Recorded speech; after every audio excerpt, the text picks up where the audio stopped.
Unfortunately for my Helium mining friends out there, the rewards are going down after the passing of Helium Improvement Proposal 55. So in this video, we'll be talking about the details of that and a little bit about how these rewards that are getting shifted to validators, what this consensus group is actually doing, and how you could possibly become a validator outside of being just a miner. The vote for this proposal just ended recently, and it was a landslide win for HIP 55, 96.3%. But it makes a little bit more sense why it was such a landslide when you look at the proposal itself. The gist of it is that the challenger rewards, which is around 0.9% of the total HNT that's distributed, is being shifted from the miners to the validators. And when it comes to voting, the votes are weighed on how much you have staked as well as how much you own in your own wallet. The people with the most Helium are going to be validators. Since this does help out validators in terms of more rewards, it makes sense that the vote is going to be a landslide. Of course, the proposal isn't just to screw over miners for no reason. The proposal itself was made in order to scale the network further and lower the complexity of computations for the hotspots, specifically for being a challenger. We have to remember there's three parts of the proof of coverage challenges that go out. We're specifically talking about the first spot, the challenger, the hotspot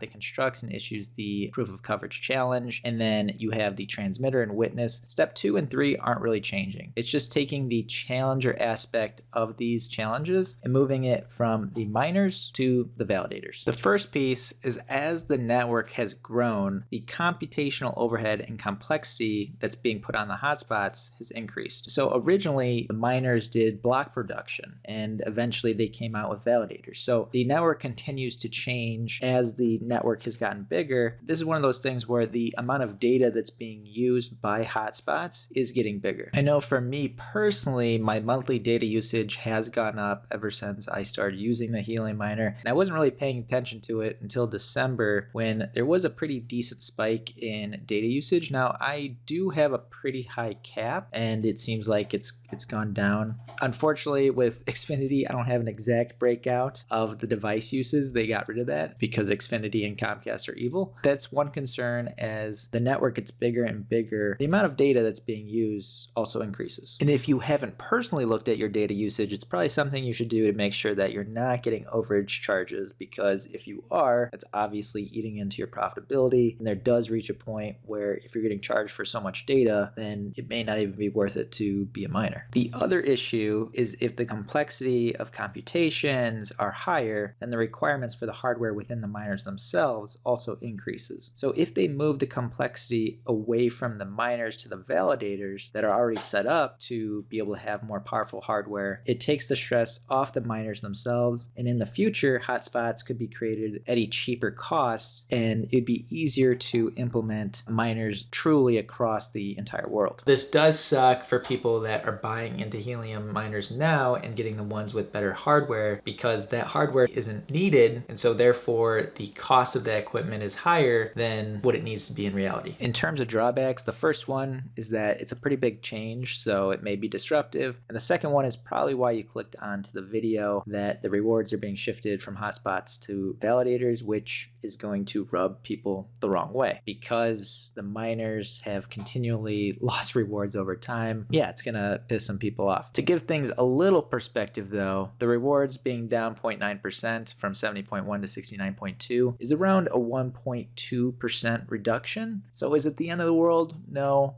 Does it suck?